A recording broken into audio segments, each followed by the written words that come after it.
Our SportsZone student section of the night coming from the Vermilion Tanagers. The Tanagers turning up the intensity at home, adding to the excitement of Friday night basketball. Welcome back to the Zone. We've had our fair share of high-level hoops action in all three states, but now it's time to turn the page to wrestling in Des Moines for the IHSAA state tournament. Our own Noah Sacco has more from Wells Fargo Arena. Well, you can feel the electricity here at Wells Fargo Arena as we wrap up our semifinal day of the IHSAA State Wrestling Traditional Tournament. Earlier today, we saw three Siouxlanders hit the 2A semifinal mats, all three of them punching their state final tickets, now are contenders in Class 1A. Dogbone setup for the 1A semis. 5 Siouxlanders vying for trips to title matches. Starting at 120, defending 113 champ Cale Morrow of Akron-Westfield shooting for another title in a new weight. Just like all tournament, the senior strikes first. Takedown for 2 on Baxter in the first period. He shows more of the same in period 3. Pair of takedowns for a 6-point lead as Morrow makes it back to the finals, winning by 8-4 decision. He'll face top seed Rowdy Neighbor of Alburnett for the 120 title tomorrow, proving to himself and others he belongs on the biggest stage. Feels good, you know, especially being at such a competitive way. It's nice to be able to show everybody how tough I really am, you know, and just it's all about the mentality you have. I believed it from the start. Believed it last year from the start. I still believe it, and I'm just hyped up. Up to 126 for a pair. GTRA's Caleb Sweden down 2-1 to Cascade. Sophomore Stormy Beck with 2 on the near fall. Sweden in front 3-2 into period 3. But Cascade comes roaring back in the final minute. Takedown to retake the edge, and it's a 10 seed versus 6 seed upset. Sweden falls 4-3 decision. But speaking of upsets, West Sioux's unbeaten Jesse Lewis has pinned his way into the 126 semis, and he topples 1 seed Alburnett in a 57-second pin. Former Norfolk talent now 1 win from a title in the perfect season. Feels great. I mean, I knew I was coming into this tournament and I was going to come out on top.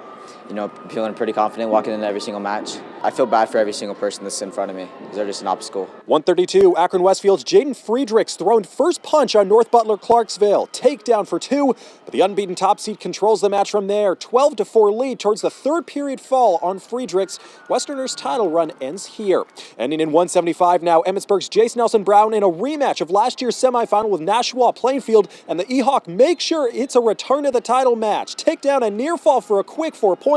Senior following it up with reversal later on. Nelson Brown dominating 10-1 major decision for back-to-back finals appearances. I didn't want to end like I did last year again. Obviously last year I knew I had a good opponent. This year I'll still have good opponents, but it's definitely one that I can take for the win and bring one home. 3 local talents are finals bound in 1A, 6 Siouxlanders in total. We'll see who brings home gold tomorrow at 5:30. From Des Moines, Noah Sacco, KCAU-9 Sports. Thanks, Noah. Now joining our Class 1A winners will be a trio of Iowa boys grapplers from Class 2A. West Line sophomore Ryan Bonson holds on for the 2-1 decision win in 120 and 157. SBL's Bo Kudum advances to tomorrow's state championship via 7-0 decision. And in 190, Sheldon South O'Brien's Jarrett Roos keeps his unbeaten record intact. He wins it in a 10-5 decision. It was really special. It was amazing. It's just the excitement, everything. It just pumped me up a lot and made me feel amazing. It keeps me going, you know. It's kind of like I have all these people behind my back, you know, ready to push me, ready to have confidence in me, you know, believe in me. And now I just got one more. Got to get my mind and body right to go.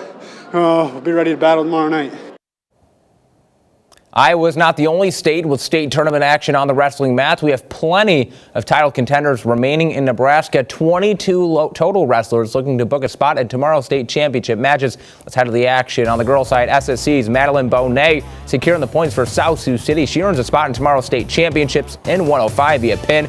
Boys action Class D, 120 Colt Cromark of Plainview battling in overtime. He's going to take control here for the takedown. He wins at 9-7 in sudden victory. He advances to the title match. Another Siouxlander looking to join him, defending state champ Braxton Seabrand of Wisner-Pilger. He battles for the tough 2. We'll see him back in the championship. He claimed victory. Back on the girls' side, Cora Linus of Stanton trailing 1-0, not giving up her efforts, although come up short. She falls in the state semis. Tune in tomorrow at 10 and 6 for all the state title action. course, be sure to tune in tomorrow at 10 to see who will be bringing home the hardware in Iowa and Nebraska.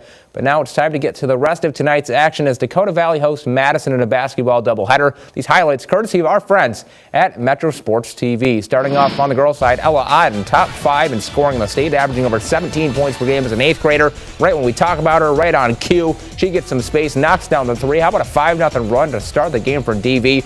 5-point game. Otten going inside to Cameron Summervold. She connects on the shot from close range, and you got to check this one out right here. Otten navigating through traffic. She's going to knock down the floater, but wait for it right here. Lady Bulldogs, they're going to throw it in and try and inbound it. Madison slips out of their hands. DV there to scoop it up for another bucket. Panthers win big, 63-12. On the boys' side, they also have a top 5 scorer in the state. That is Jackson Wingert, former SportsZone Player of the Week. Panthers quickly going to its leading score here. Everyone getting involved.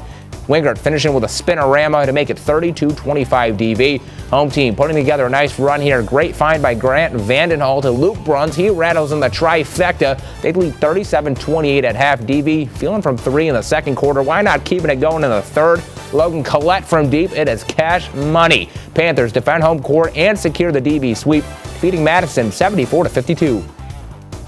Now let's take a look at our Siouxland scoreboard for some other games that happened in the area tonight. Starting on the Iowa girls side, Remsen St. Mary's, they beat West Bend Mallard 67-47.